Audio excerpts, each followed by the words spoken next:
migrants, pas de nouveaux centres ouverts ce dimanche, contrairement aux annonces du préfet.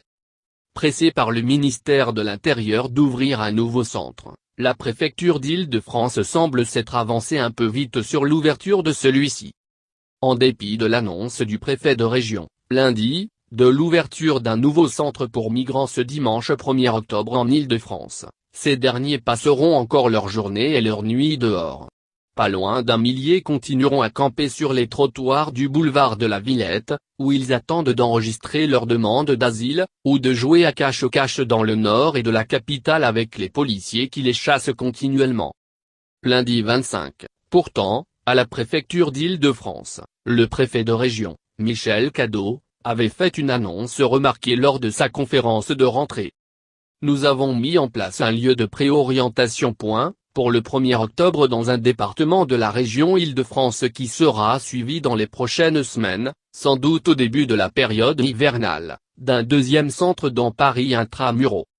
France Bleu Paris a même fait préciser le sujet au préfet, ce qui a permis à la radio de rapporter sur ses ondes que ces centres sont destinés à éviter la saturation de celui de la Porte de la Chapelle à Paris. Ce dernier, ouvert par la maire de Paris et qui propose 400 places s'est en effet vite trouvé engorgé car l'État ne le vide pas suffisamment rapidement, faute de volonté politique, mais aussi pour démontrer à la ville de Paris que son système ne fonctionne pas. Une annonce précipitée ? À l'issue de la conférence de presse de lundi, France Bleu Paris précisait que le premier de ces 3 nouveaux centres ouvrira en grande banlieue le 1er octobre, sans que l'on sache précisément dans quelle ville. Le deuxième centre sera installé à Paris avant le mois de décembre. Enfin, le troisième prendra place avant le 1er janvier 2018 en région parisienne.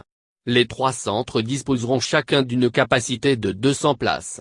Les bénéficiaires devraient alors avoir accès à un examen de leur situation administrative, médicale et sociale, avant d'être répartis en fonction de leurs besoins.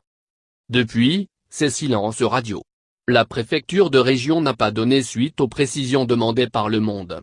Vendredi, le service presse expliquait que le préfet n'avait jamais annoncé de date d'ouverture du centre de mise à l'abri et précisait que son ouverture sera effective dans les prochaines semaines. Après enquête, la préfecture de région, pressée par le ministère de l'Intérieur d'ouvrir ce centre, s'est avancée un peu rapidement. Si elle dispose bien du lieu, en revanche elle n'a pas réussi à trouver l'opérateur qui fera les maraudes et devra trier les migrants pour savoir quel sera le centre approprié pour chacun. L'annonce d'Emmanuel Macron, en juillet à Orléans qu'il ne souhaitait plus voir personne dans les rues d'ici la fin de l'année ne sera pas synonyme de mise à l'abri sans condition, mais il s'assortira d'un tri qui permettra aux demandeurs d'asile de déposer leur dossier plus rapidement, et tentera le renvoi pour les déboutés de l'asile et pour les dublinés ces demandeurs d'asile qui sont passés dans un autre pays d'Europe avant d'arriver en France et qui peuvent y être renvoyés au nom du règlement dit de Dublin, et qui sont de plus en plus souvent mis automatiquement en rétention. Reste à voir comment le système va s'organiser. Et là, la préfecture de région ne répond plus. Ni le ministère de l'Intérieur.